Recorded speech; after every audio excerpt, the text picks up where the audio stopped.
Mesdames et messieurs, chers collègues, chers publics, je vous souhaite la bienvenue. Je salue également la présence des agents communaux qui veillent au bon déroulement de ce conseil municipal. Il est exactement 18h30. Je déclare la séance ouverte et je procède à l'appel.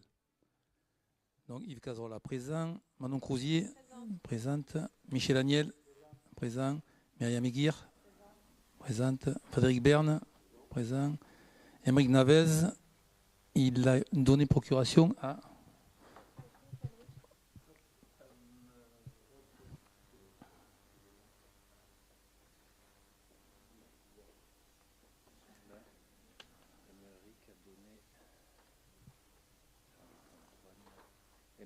donc Émeric Navez, Manon Crousier. Voilà. Donc Émeric Navez, Manon Crousier. Mélina Joly présente, Jennifer Chapifort présente, Jocelyne Moscato, elle est là. Jean-Luc Cagnos, il est là. Cindy Bonillo, elle est là. Sophie Borne aussi. Jean-Luc Antoine a donné une procuration à Michel Agnel. Non, Michel Agnel. Rosine Alpini, elle a donné procuration à Jocelyne Moscato. Voilà. Jacques Courret, il est là. Oui. Vivien Abrieux, il est là. Mohamed Berkane, qui a donné une procuration. Alors, elle est où sa procuration? Elle est là. À moi-même, oui. Voilà. Jean-Pierre Lafont, il est là. Et Philippe Hermé, qui a donné une procuration à Jean-Pierre Lafont. Voilà. Donc nous allons maintenant désigner le secrétaire des séances. Je vous propose au hasard Vivien Abrieux. C'est d'accord, Vivien? Allez. Donc y a-t-il des observations? Pas d'observation, donc nous procédons au vote. Qui est contre? Qui s'abstient? Et nous avons notre secrétaire de séance. Bien, maintenant il s'agit tout d'abord d'approuver le procès verbal du conseil municipal du 24 juin 2025. Non, pardon. C'est le 30 septembre. Le 30 septembre 2025. Y a-t-il des observations? Pas d'observation. Donc y a-t-il des oppositions? Des abstentions? Le procès verbal est adopté. Et donc, avant d'attaquer l'ordre du jour, je voudrais vous informer qu'un point de dernière minute a été rajouté à l'ordre du jour. Donc, vous avez le document devant vous sur les tables. Il s'agit d'une demande de la préfecture pour la signature d'une convention de mise sous pli de la propagande électorale pour les prochaines élections municipales. Voilà. Donc, on vient de recevoir ça. Donc, si ça ne vous dérange pas, on le passe. Donc, on va quand même faire voter cet ajout de points. Donc, y a-t-il des oppositions? Des abstentions? Donc, ok. Donc, du coup, le point sera ajouté en fin de conseil municipal. Voilà, donc nous déroulons l'ordre du jour maintenant. Et nous avons le point numéro 2. Donc, motion relative à la clarification de la responsabilité juridique et à la préservation de la couverture assurantielle des manifestations taurines et traditions locales. Jean-Luc Cagnos. Bonsoir. Vu le Code général des collectivités, considérant que les manifestations taurines de type abrivado, bandido ou anciero constituent une part essentielle du patrimoine culturel, social et économique de la Petite Camargue, reconnu par les autorités préfectorales et largement partagé par la population locale, que les communes, les comités des fêtes et les manadiers mettent en œuvre des dispositifs de sécurité rigoureux conformément aux guides de bonnes pratiques édictés par les préfectures du Gard, de l'Hérault et des Bouches-du-Rhône, que malgré ces précautions, des accidents surviennent parfois du fait du comportement volontairement imprudent de certains spectateurs qui se placent eux-mêmes en danger en méconnaissant les consignes de sécurité. Que la législation actuelle, et notamment l'article L 211-16 du Code rural et de la pêche maritime, établit une responsabilité de plein droit du propriétaire de l'animal, sans prendre en compte la faute de la victime ni le respect des règles de sécurité par les organisateurs. Que cette situation crée une injustice manifeste pour les manadiers et les collectivités organisatrices qui se trouvent condamnés malgré le respect scrupuleux de leurs obligations, que face à cette incertitude juridique, plusieurs compagnies d'assurance ont décidé de se retirer du marché des garanties liées aux manifestations taurines, considérant le risque non assurable, que cette décision menace directement la tenue de ces événements, le tissu économique local et un pan entier du patrimoine culturel camarguais. Le conseil municipal, après avoir entendu l'exposé et après en avoir délibéré, exprime sa vive préoccupation quant au retrait des assureurs qui rend matériellement impossible l'organisation des nombreuses fêtes traditionnelles dès les prochaines saisons, demande au gouvernement et plus particulièrement au garde des Sceaux, ministre de la Justice ainsi qu'au ministre de l'Agriculture d'engager la réflexion urgente afin d'adapter la législation sur la responsabilité des propriétaires d'animaux et des organisateurs, propose l'ajout suivant à l'article L. 211-16 du Code rural. La responsabilité du propriétaire de l'animal ne saurait être engagée lorsque le dommage résulte du comportement volontairement imprudent de la victime, notamment lorsque celle-ci a méconnu les règles de sécurité affichées par l'organisateur ou imposées par l'autorité administrative. Appelle les parlementaires du Gard et des départements voisins à soutenir cette initiative et à relayer au niveau national cette demande légitime dans un esprit d'équité, de sécurité et de préservation du patrimoine camarguais. Mandate le président de la communauté de communes Petite Camargue pour transmettre la présente motion au ministère concerné, au préfet du Gard, de l'Hérault et des Bouches-du-Rhône, ainsi qu'aux associations représentatives des manadiers et aux fédérations de tradition taurine.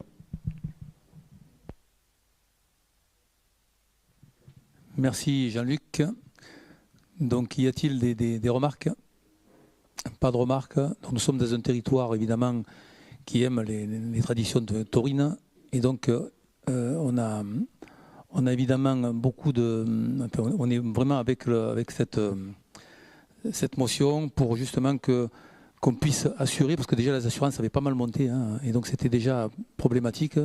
Donc aujourd'hui ce serait quasi impossible. Et on voit mal comment Loudun pourrait ne pas avoir de fête avec des taureaux. Voilà. Donc on signera cette motion. Y a-t-il des oppositions? Des abstentions? Donc pas d'abstention. Donc le point est adopté. Nous passons au point suivant. C'est le point numéro 3, adhésion au contrat collectif.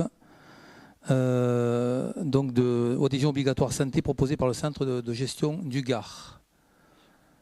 Alors, donc cette délibération fait suite à l'ordonnance 2021-175 du 17 février 2021 qui impose aux employeurs publics, y compris les collectivités territoriales, de participer financièrement au financement de la protection sociale complémentaire risque santé de leurs agents. Il s'agit d'une avancée sociale majeure pour les agents. Le centre de gestion a conclu un contrat collectif à adhésion obligatoire avec le groupement MNT Reliance SPS pour une durée de 6 ans à compter du 1er janvier 2026. La commune doit adhérer à ce contrat et fixer sa participation financière. Il est proposé de verser une participation financière d'au moins 50% de la cotisation socle, soit un minimum de 15 € par agent et par mois aux agents titulaires et contractuels. En accord donc avec le comité social territorial, nous avons proposé de verser plutôt 18 €, ce qui permet à un maximum d'agents de pouvoir en bénéficier. Y a-t-il des remarques? Pas de remarques. Y a-t-il des oppositions? Des abstentions? Le point est adopté et nous passons donc au dossier numéro 4. Autorisation à Monsieur le maire engager, liquider et mandater des dépenses d'investissement, budget principal de la commune Manon-Crozier. Bonsoir. Il convient de rappeler les dispositions extraites de l'article L 1612-1 modifié par la loi numéro 2012-1510 du 29 décembre 2012, article 37 du Code général des collectivités territoriales. Dans le cas où le budget d'une collectivité territoriale n'a pas été adopté avant le 1er janvier de l'exercice auquel il s'applique, l'exécutif de la collectivité territoriale est en droit, jusqu'à l'adoption de ce budget, de mettre en recouvrement les recettes et d'engager, de liquider et de mandater les dépenses de la section de fonctionnement dans la limite de celles inscrites au budget de l'année précédente. Il est en droit de mandater les dépenses afférentes au remboursement en capital des annuités de la dette venant à échéance avant le vote du budget. En outre, jusqu'à l'adoption du budget ou jusqu'au 15 avril, en l'absence d'adoption du budget avant cette date, l'exécutif de la collectivité territoriale peut, sur autorisation de l'organe délibérant, engager, liquider et mandater les dépenses d'investissement dans la limite du quart des crédits ouverts au budget de l'exercice précédent, non compris les crédits afférents au remboursement de la dette. Il est précisé que les crédits correspondants sont inscrits au budget lors de son adoption. Ainsi, donc, vu les articles du Code général des collectivités territoriales, de l'instruction comptable et budgétaire M57 applicable au budget principal 2025, vu les dépenses d'investissement du budget primitif 2025 et vu l'instruction comptable budgétaire M57 applicable au budget 2026, il est proposé au conseil municipal d'autoriser Monsieur le maire à engager, liquider et mandater les dépenses d'investissement avant le vote du budget primitif 2026 à hauteur de 25% des prévisions budgétaires 2025. Or, reste à réaliser selon le détail que je vais vous énumérer. Au chapitre 20, immobilisation incorporelle, montant au budget primitif 2025, 276 212,50 €, soit une autorisation à hauteur de 25%, 69 053,13 €.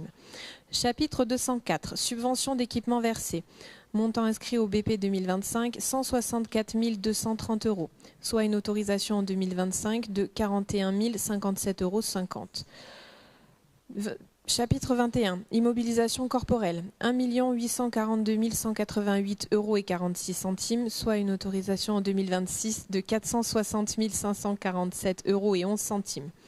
Chapitre 23, immobilisation en cours, montant inscrit au budget primitif 2025, 217 200 €, soit une autorisation au budget 2026 de 554 300 €.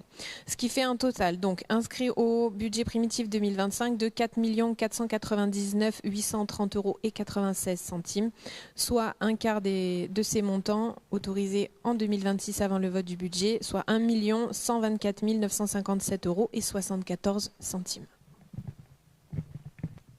Merci Manon. Y a-t-il des remarques? Pas de remarques. Donc nous procédons au vote. Qui est contre? Une personne contre, monsieur Lafond. Deux personnes, donc avec la procuration. Donc qui s'abstient? La question est adoptée. Et j'en profite pour vous présenter, donc derrière moi, Jean-Michel Lecroller à côté de Thierry Amoreau, le DGS. Donc Jean-Michel Lecroller est notre nouveau DRH. Voilà, il est juste derrière moi. Alors. Voilà. Si, on le voit, voilà. Voilà, bienvenue Jean-Michel. Et nous passons donc au dossier numéro 5. Dossier numéro 5, donc CCAS, Convention cadre ville CCAS, donc modification. Jocelyne Moscato.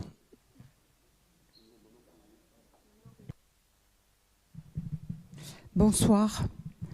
Dans le cadre du développement de l'offre d'habitat inclusif sur le territoire communal, la commune et le Centre communal d'action sociale, CCAS, ont convenu de confier à ce dernier la gestion du dispositif. L'habitat inclusif a pour objectif de proposer à des personnes en situation de fragilité, personnes âgées et personnes en situation de handicap, un cadre de vie favorisant l'autonomie, le lien social et la participation à la vie locale. Le CCAS, par ses missions sociales et son expertise en matière d'accompagnement des publics, apparaît comme la structure la plus adaptée pour assurer la mise en œuvre, l'animation et le suivi du projet de vie sociale et partagé au sein de cet habitat. À ce titre, il percevra l'aide à la vie partagée, AVP, financé par le conseil départemental destiné à soutenir le fonctionnement et les temps de vie partagés organisés au sein de l'habitat. Il est donc proposé de modifier la convention cadre liant la commune et le CCAS afin d'y intégrer de nouveaux volets d'intervention. Toutes les autres dispositions de la convention demeurent inchangées. Vu le Code général des collectivités territoriales, et notamment ses articles L 2121-29 et suivants relatifs aux compétences du conseil municipal, vu le Code de l'action sociale et des familles et notamment des dispositions relatives aux missions des centres communaux d'action sociale. Vu la convention cadre conclue entre la commune de Laudun et le CCAS fixant les modalités de coopération et de répartition des missions, vu la volonté de la commune de confier au CCAS la gestion de l'habitat inclusif implanté sur son territoire, considérant que cette mission s'inscrit dans les compétences sociales et d'accompagnement relevant du CCAS et qu'il convient en conséquence de modifier la convention cadre afin d'y intégrer ce nouveau volet d'intervention. Le conseil municipal, après avoir entendu l'exposé et après en avoir délibéré, a approuvé la convention dans les mêmes termes par les deux assemblées délibérantes, a abrogé la précédente convention cadre entre la ville de Laudun-l'Ardoise et le CCAS à compter du 31 décembre 2025, a approuvé la convention cadre entre la ville de Laudun-l'Ardoise et le CCAS à compter du 1er janvier 2026, annexée à la présente délibération. Merci Jocelyne. Y a-t-il des remarques? Pas de remarques. Donc c'est assez simple en fait. Hein. Bon, vous l'avez compris, en allant un peu plus vite et en étant synthétique, c'est en fait l'animation qui va être faite donc à l'habitat inclusif, ce qu'on appelait avant la maison partage. Voilà. Pour ceux qui ont encore le nom, l'ancien nom en tête, c'était la maison partage. Voilà, et donc on a besoin de cette convention pour animer cette maison, donc qui sera, on va dire, terminée dans quelques mois, en tout cas en 2026. Je n'ai pas exactement la date, mais je pense vers l'été ou un petit peu avant. Voilà. Voilà, donc on a voté ou pas? Je ne sais plus. On n'a pas voté. Donc y a-t-il des oppositions, des abstentions? La question est adoptée. Et nous passons au dossier numéro 6, SMEG, État financier, études, dissimulation, coordonnées rue Pasteur, tranche 1 et 2, alors on va dire. Hein. On fait les deux points en même temps? Oui, c'est pareil, donc Michel Agnel. Donc voilà, on fait les dossiers 6 et 7. Voilà, si vous le permettez, on fait les deux en même temps, parce que de toute manière, les deux, c'est les mêmes. Donc du coup, c'est une étude. Le syndicat mixte d'électricité du Gard, SMEG, pour lequel il est nécessaire de lancer des études. Afin de permettre aux SMEG le lancement des études correspondantes, il convient de prendre acte des projets présentés et de s'engager, au cas où on ne fait pas, de rembourser le SMEG du montant des études d'avant-projet en cas de renoncement du fait de la commune. Donc du coup, ça c'est juste une étude sur la rue Pasteur. Voilà. Donc qui sera lancée, si on l'accepte là, sera lancée en 2026, l'étude. Elle sera rendue fin 2026 et bon, après, ça sera pour 2027. Voilà. Non, mais les montants, c'est des montants approximatifs, donc on ne sait pas encore. Il faut qu'ils fassent l'étude. Voilà, et les deux points, donc c'est le dossier numéro 6, c'est la tranche 1, et le dossier numéro 7, c'est la tranche 2. Donc cette rue, elle démarre rue des Rocs à peu près, par là, et elle finit, la première tranche finit au rond-point de Léo Lagrange. Et la deuxième tranche, c'est du rond-point jusqu'à Jacqueline Auriol. Voilà. Si ça se fait. Voilà, oui, ce ne sont pas des travaux qui sont prévus dans l'immédiat, mais le SMEG doit prévoir tout ça, compte tenu de notre schéma directeur sur les voiries. Et donc on doit absolument délibérer maintenant, voilà, ce qui n'engage pas évidemment de faire les travaux. Hein. Oui, là, on compte évidemment les faire, mais ça n'engage pas à les faire aujourd'hui avec cette étude. Le prochain conseil municipal décidera s'il fait les travaux ou pas. Mais si par contre il veut les faire, ces travaux, il faut évidemment de l'avance. Et donc du coup, il faut lancer ces études maintenant. Mais ces études ne sont pas des études qui coûtent cher. Hein. Là, ça ne nous coûte rien, là, pour le moment. Et si par contre on ne fait pas les travaux, ça nous coûte... Alors si on ne fait pas les travaux, eh bien, à la fin de la page, on a les différentes petites sommes qu'il faudra payer si on ne fait pas les travaux. Dis-nous combien 2300 € par là, j'ai pas fait le total. 2300 €. C'est dans les 2300 €. Environ un peu plus de 2000 €. Voilà, bon. Voilà. Y a-t-il des remarques, des commentaires? Allez-y, monsieur Lafont.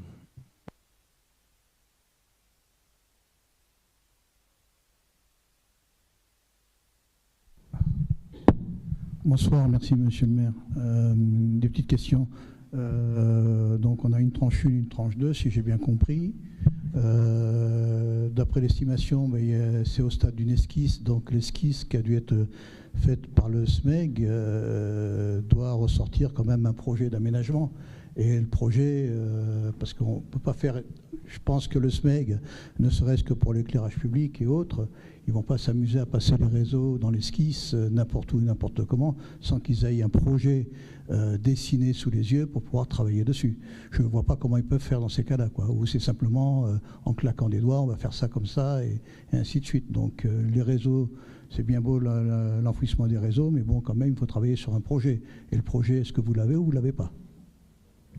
Non, eux se sont déplacés, hein, les mecs sont venus sur place dans la rue et c'est eux qui ont, comme ça, décidé et ils sortiront un plan au moment voulu.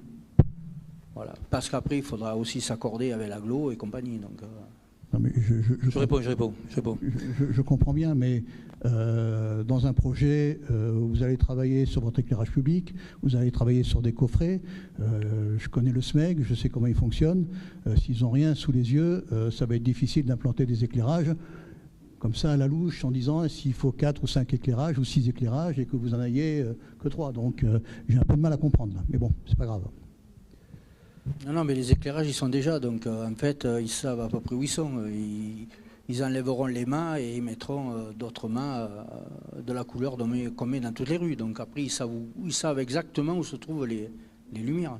Mais monsieur vous savez que les mâts composant l'éclairage public, il y a quand même des abacs par rapport à les espacements entre chaque éclairage, entre les éclairages qui alors existants ne sont pas forcément les mêmes qu'il y aura au niveau des éclairages. Donc, automatiquement, ça veut peut-être dire 2, 3, 4 éclairages supplémentaires. Donc on travaille sur des plans en général, donc il n'y a pas de plan de projet. C'est bien, mais bon... Monsieur Lafont, on est à 2 ans avant, hein, quasiment. Hein. Et vous avez l'habitude, puisqu'on le fait à chaque fois on vote le SMEG bien avant. Hein. Donc avant même d'ailleurs d'avoir des plans de voirie, etc., on a évidemment une intention de refaire une route, une rue, voilà.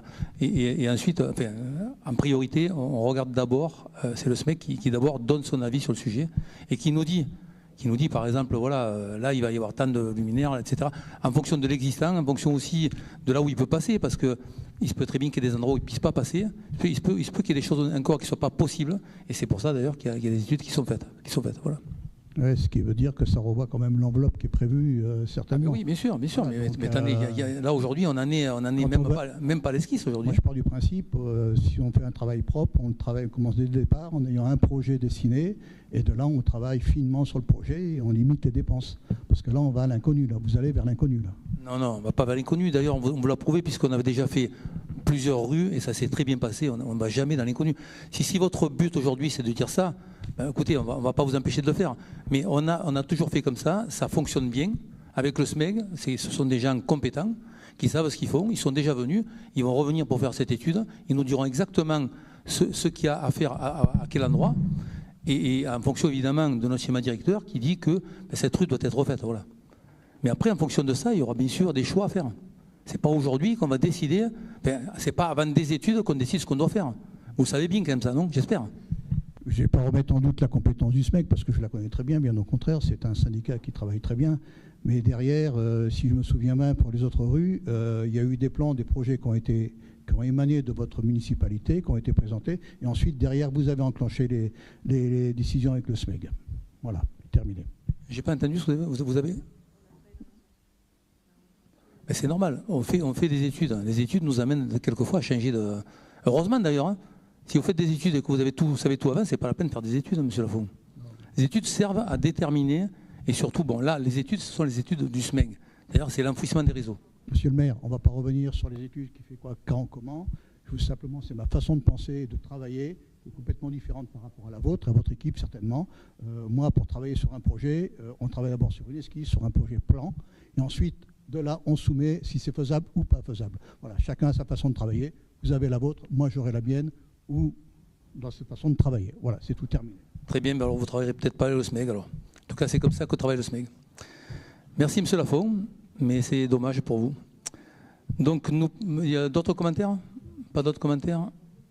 Donc nous passons au vote. Y a-t-il des absents? Pardon? Je reste pour quand même pour le projet, pour l'enfouissement, parce que c'est une chose. Vous êtes pour en plus? Ben, ça va alors. Oui, mais monsieur le maire. Non, mais je pensais que vous étiez contre. Non, mais monsieur le maire, je vous dis simplement de travailler, c'est tout. Non, mais d'accord, vous allez nous apprendre à travailler. Bon, écoutez, on vous embauchera si vous voulez. Merci, monsieur Lafont. Donc, y a-t-il des oppositions? Des abstentions? Le point est adopté et nous passons donc...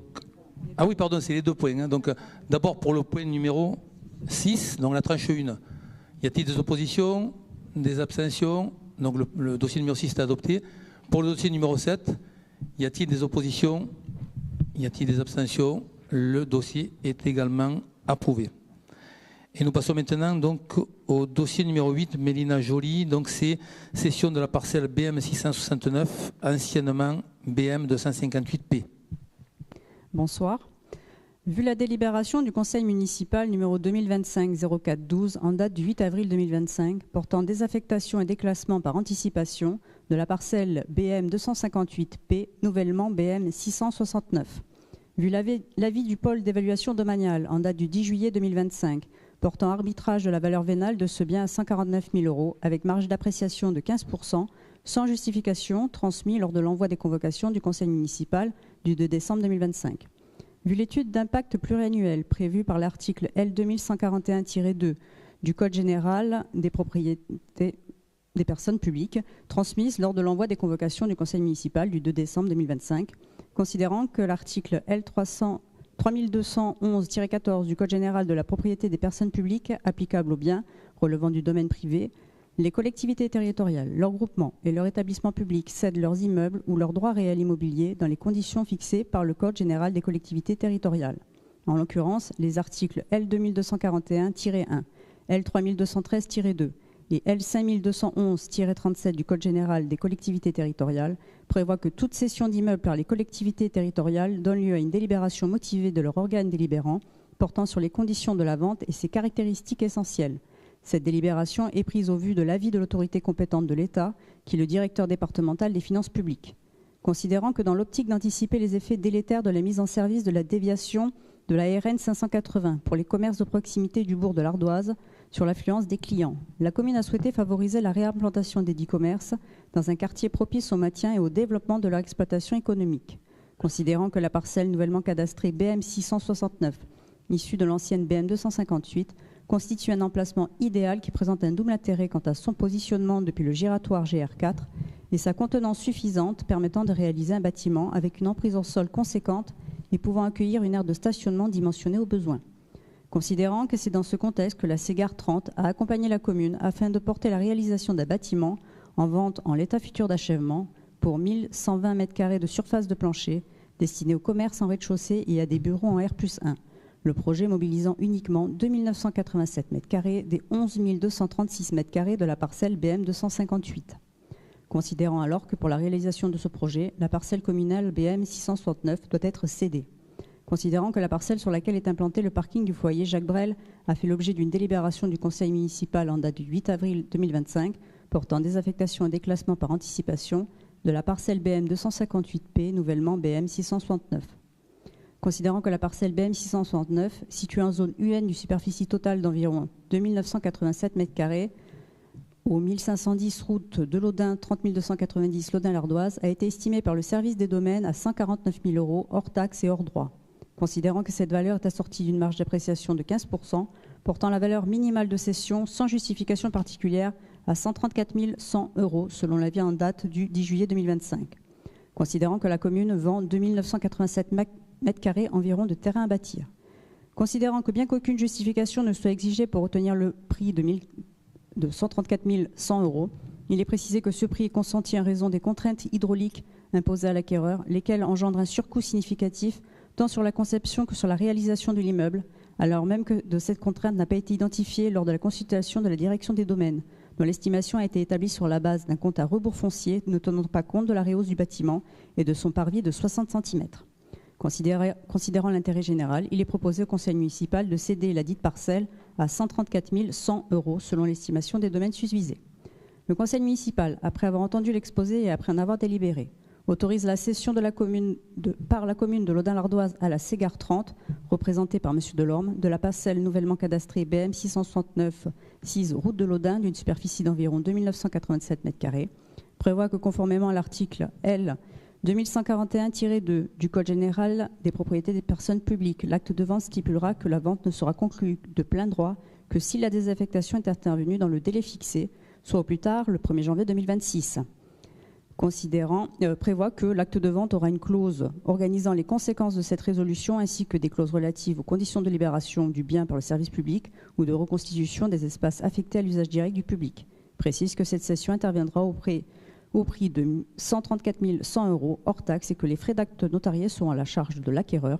Autorise Monsieur le maire ou l'adjoint délégué à l'urbanisme, au foncier et à l'aménagement du territoire à signer l'acte à intervenir.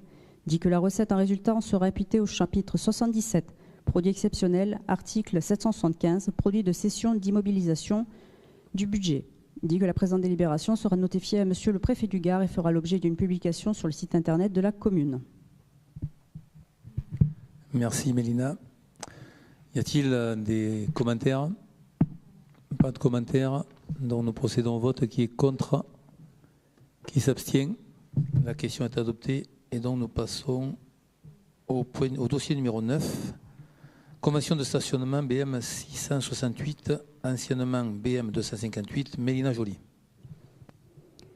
Considérant le permis de construire numéro 31 déposé par la société Ségare, dont le siège est au 442 rue Georges Besse à Nîmes, représenté par M. Vincent Delorme, directeur général, considérant que dans le cadre de son opération immobilière dite Terre d'Acier, la société Ségare développe un programme à usage mixte d'intérêt général majeur, répondant à un enjeu territorial essentiel, la relocalisation d'activités impactées par une déviation routière tout en renforçant l'offre de services à la population et aux entreprises locales. Considérant que conformément aux prescriptions du PLU, le projet nécessite 62 places de stationnement alors que la configuration foncière et les contraintes techniques ne permettent la création que de 40 places privatives. Considérant l'article L151-33 du Code de l'urbanisme, le pétitionnaire peut satisfaire à l'obligation manquante par l'obtention d'une concession à long terme dans un parc public de stationnement situé à proximité immédiate du projet. Considérant ainsi que la présente concession vise à consentir à la Ségare une occupation temporaire de 22 places dans un parking public communal sur une durée de 15 ans afin de compléter le déficit sous réserve des conditions fixées dans la Convention. Considérant qu'en contrepartie de la mise à disposition des emplacements de stationnement, objet de la Convention, le concessionnaire s'engage à verser à la commune de Laudun-l'Ardoise une redevance fixée à 50 centimes par jour et par place. Considérant que la Convention porte sur un total de 22 places, soit une redevance journalière globale de 11 €, correspondant à une redevance annuelle de 4 015 € calculée sur la base de 365 jours. Le conseil municipal, après avoir entendu l'exposé et après en avoir délibéré, approuve la convention de stationnement pour la réalisation du centre commercial Terre d'Acier, autorise Monsieur le maire à signer la convention si annexée avec la Ségare portant occupation réservée aux usagers du programme Terre d'Acier de 22 places le stationnement lors de la location ou cession des locaux aux preneurs ou acquéreurs qui seront tenus à l'ensemble des obligations pour la durée restant sur la parcelle nouvellement cadastrée BM 668 lot D, figuré au plan. Mandate Monsieur le maire pour l'exécution des formalités et demandes relatives à l'opération. Précise que les modalités de transmission sont les suivantes. La présente délibération, accompagnée de son annexe, sera transmise à Monsieur le préfet du Gard au titre du contrôle de légalité. Merci Mélina. Y a-t-il des commentaires? Pas de commentaires. Donc y a-t-il des oppositions? Des abstentions? La question est adoptée et nous passons au dossier numéro 10, désaffection et déclassement d'une partie du chemin de Saint-Léger, Mélina Joly.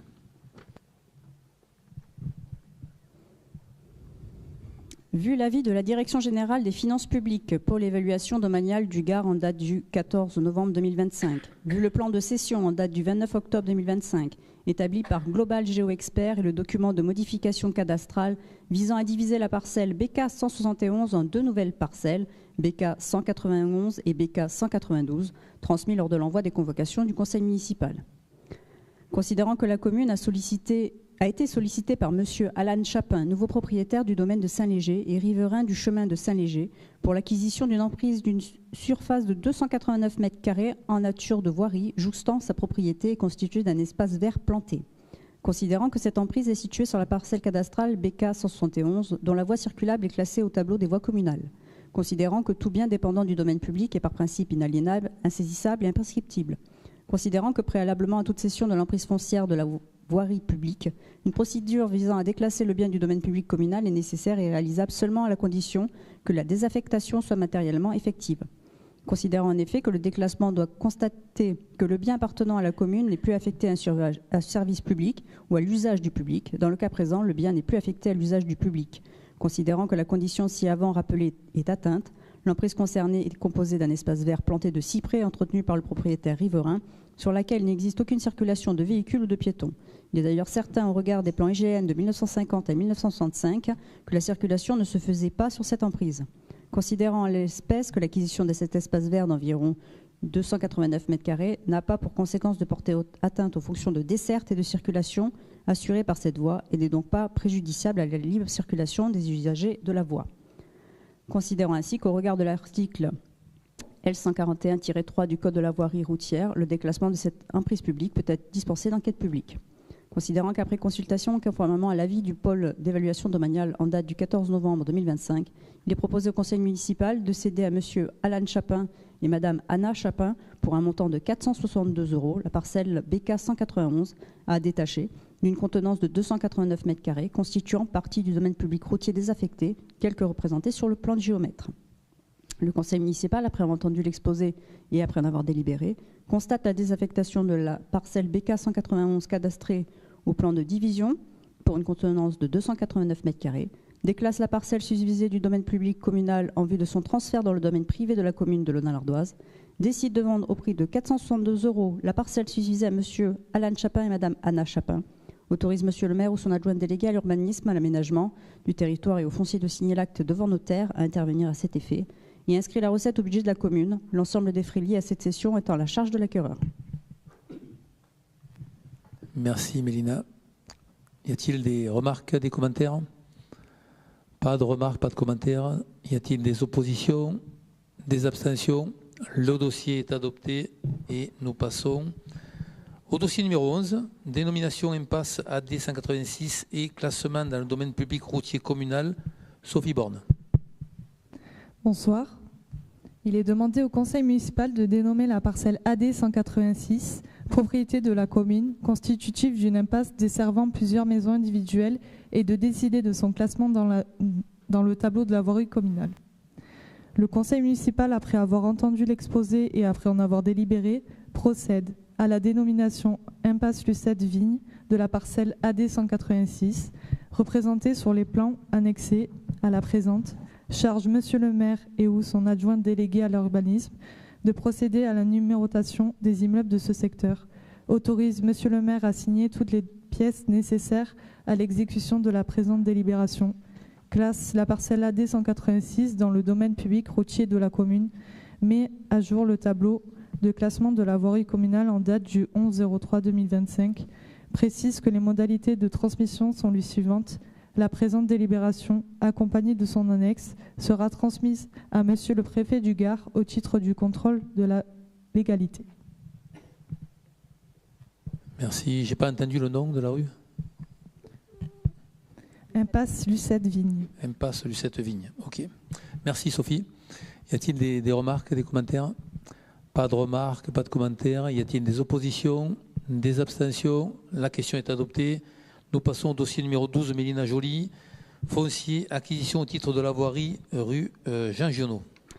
Considérant le plan des acquisitions du programme de voirie de l'avant-projet en date du 7 novembre 2023, transmise lors de l'envoi des convocations aux conseillers municipaux, vu la promesse de cession de la propriétaire de la parcelle CE 323, Madame Florence Lepiqui, transmise lors de l'envoi des convocations aux conseillers municipaux, considérant que dans la dite promesse de cession, la propriétaire s'engage à céder à l'euro symbolique à la commune de Laudun-l'Ardoise une bande de terrain de 33 m² issue de sa propriété cadastrée CE 323 pour vendre à l'euro symbolique leurs parcelles nécessaires à la commune pour la réalisation des travaux d'aménagement de la rue Jean Giono.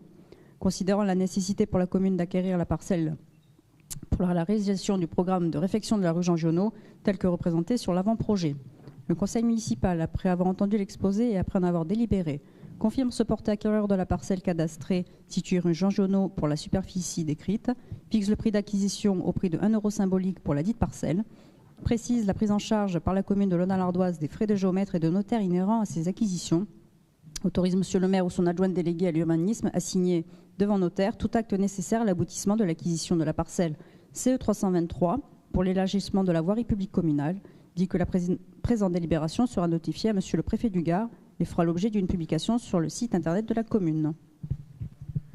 Merci Mélina. Y a-t-il des commentaires? Pas de commentaires. Y a-t-il des oppositions? Des abstentions?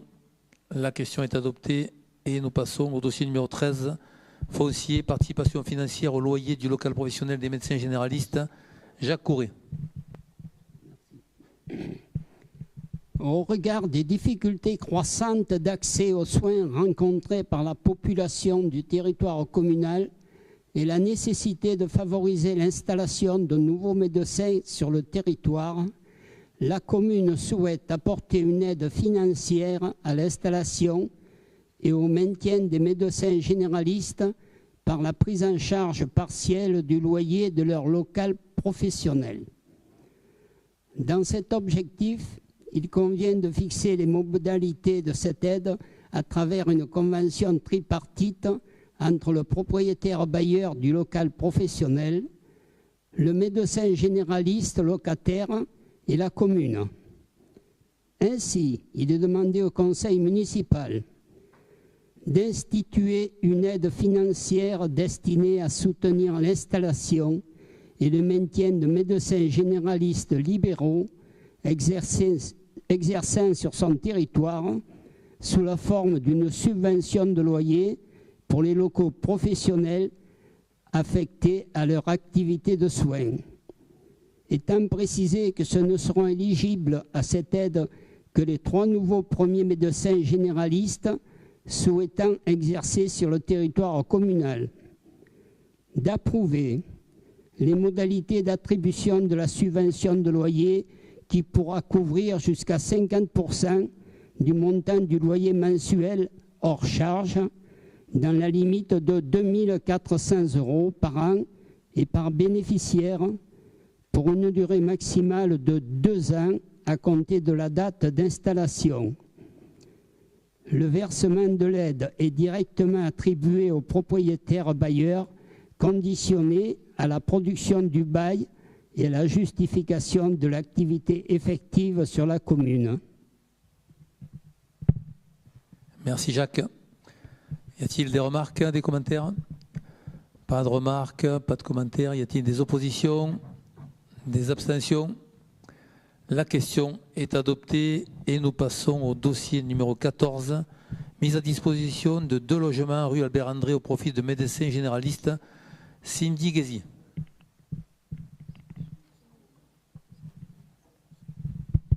Cindy Bonillo-Guézy. Bonsoir à tous. Donc, vu le Code général des collectivités territoriales, notamment ses articles L2121-29 et L2241-1 relatifs à la gestion du domaine privé communal, vu les articles 1875 et suivants du Code civil relatif aux prêts à usage, vu la loi numéro 2023-1250 du 26 décembre 2023 de financement de la sécurité sociale pour 2024 et les dispositions relatives à la lutte contre la désertification médicale, vu le Code de la santé publique, notamment les articles L1434 et suivants relatifs à l'offre de soins dans les zones sous-denses, considérant que la commune de Laudun-l'Ardoise est confrontée à une pénurie de médecins généralistes sur son territoire, compromettant l'accès aux soins de ses habitants, considérant que dans le cadre de l'intérêt général local, la commune souhaite favoriser l'installation de professionnels de santé sur son territoire, considérant qu'à cet effet, la commune dispose de 2 logements situés 39 rue Albert André, appartenant à son domaine privé qui peuvent être mis gratuitement à disposition d'un médecin généraliste exerçant sur le territoire communal, et considérant qu'il a lieu de formaliser cette mise à disposition par une convention de commodat conforme aux articles 1875 et suivants du Code civil pour une durée déterminée de 2 ans.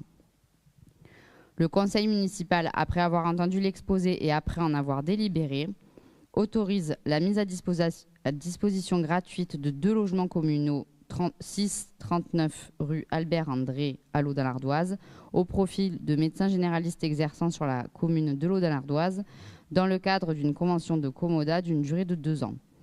Autorise monsieur le maire et ou son adjoint délégué à l'urbanisme, à l'aménagement du territoire et du foncier à signer la convention de commodat annexée à la présente délibération ainsi que tout document nécessaire à son exécution.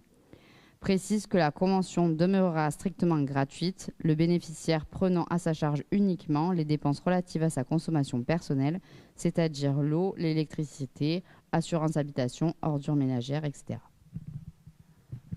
Merci Cindy. Y a-t-il des remarques? Pas de remarques. Donc en fait, voilà, c'est quelque chose qui est mis en place pour attirer de nouveaux médecins. Donc cette décision avait été prise dans l'équipe municipale il y a déjà plusieurs mois, mais nous attendions donc de remettre à niveau ces 2 logements qui sont maintenant remis à neuf, qui sont très bien, hein, je veux dire, donc qui peuvent accueillir justement des nouveaux médecins et donc qui peuvent peut-être les inciter à regarder du côté de l'Audun-l'Ardoise. Voilà. Et on a mis en place évidemment la partie aussi aide au loyer, voilà, qui je pense a aussi un intérêt. Voilà, donc pas de questions, donc pas de commentaires, je veux dire. Donc y a-t-il des oppositions, des abstentions? Donc pas d'opposition, pas d'abstention. La question est adoptée et nous passons au dossier numéro 15, ressources humaines à mise à jour du tableau des effectifs titulaires. Et donc c'est moi-même qui vous le présente. Donc il est nécessaire de mettre à jour le tableau des effectifs pour l'adapter aux besoins de la commune dans une perspective de gestion prévisionnelle des effectifs et des compétences, tout en maîtrisant les finances.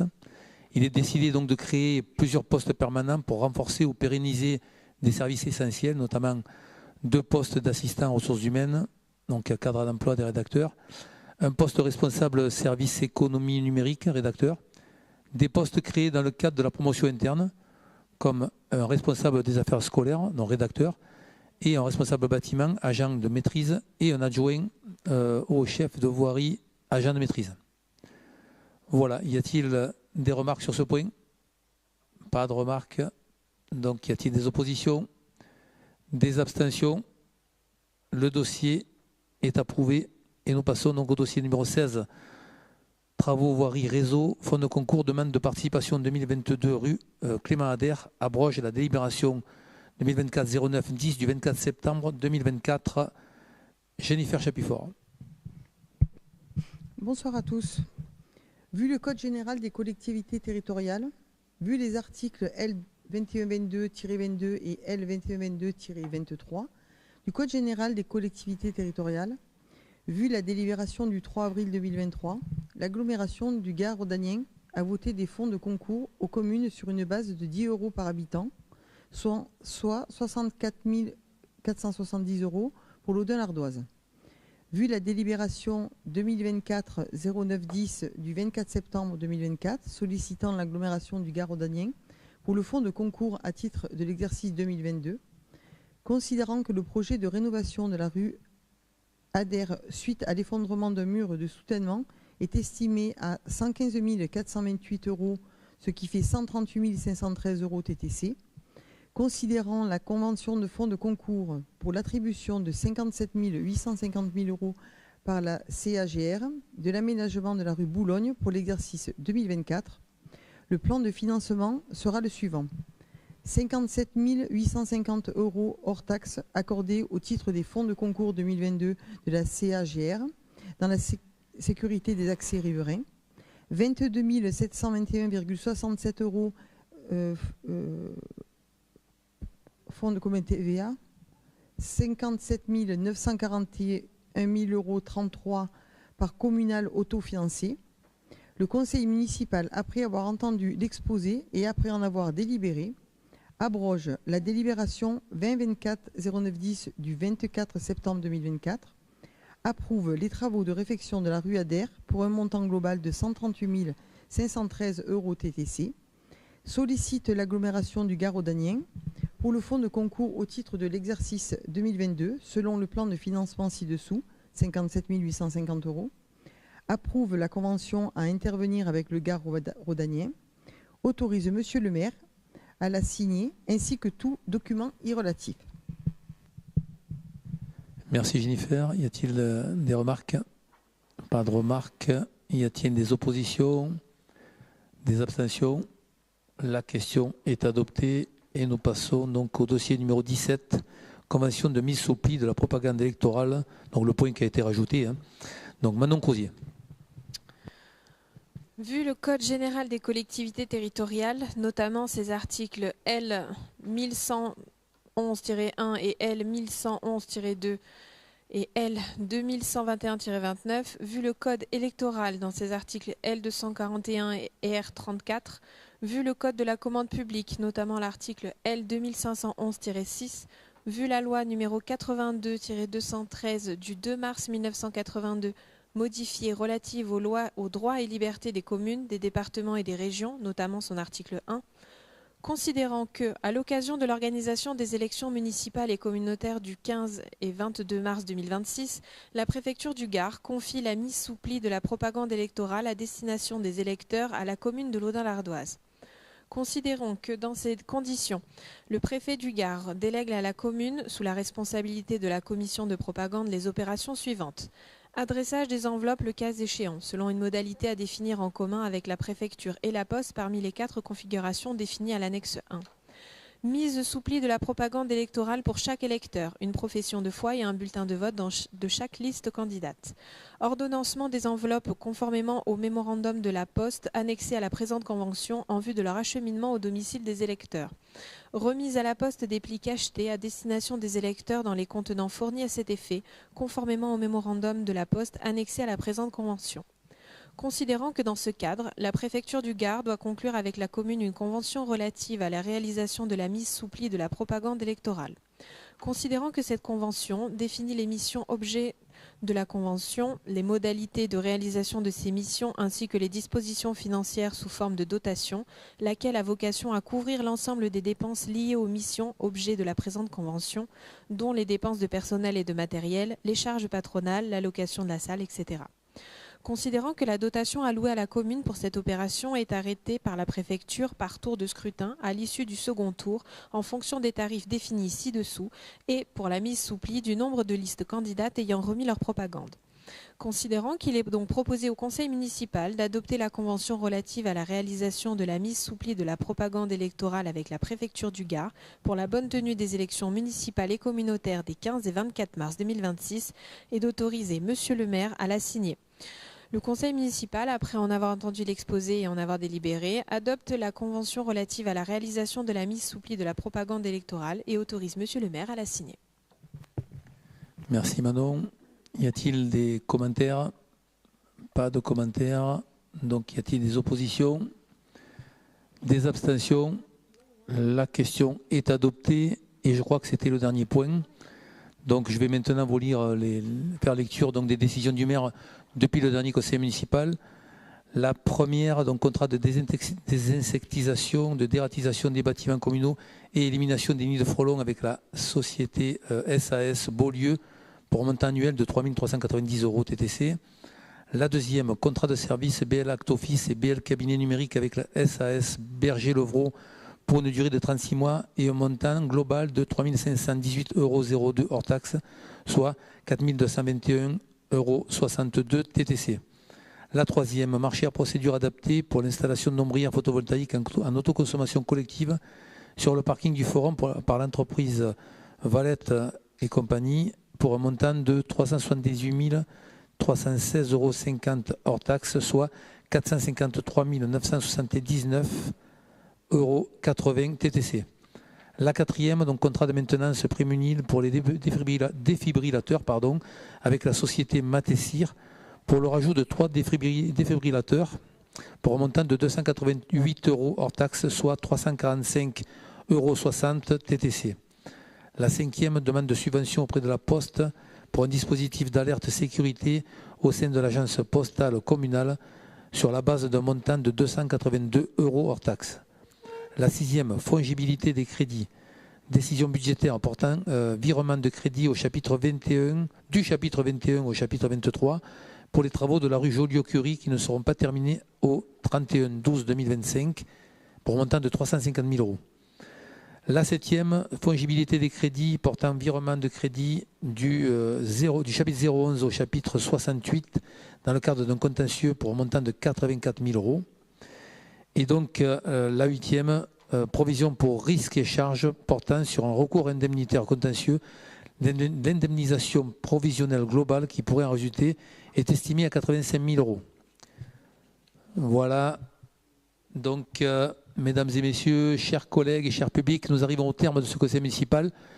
Je vous remercie pour votre présence. Il est exactement 19h25. C'est le dernier conseil municipal de l'année 2025. Je clôture ce conseil municipal et j'en profite pour souhaiter à toutes et à tous une excellente soirée et de joyeuses fêtes de fin d'année en famille.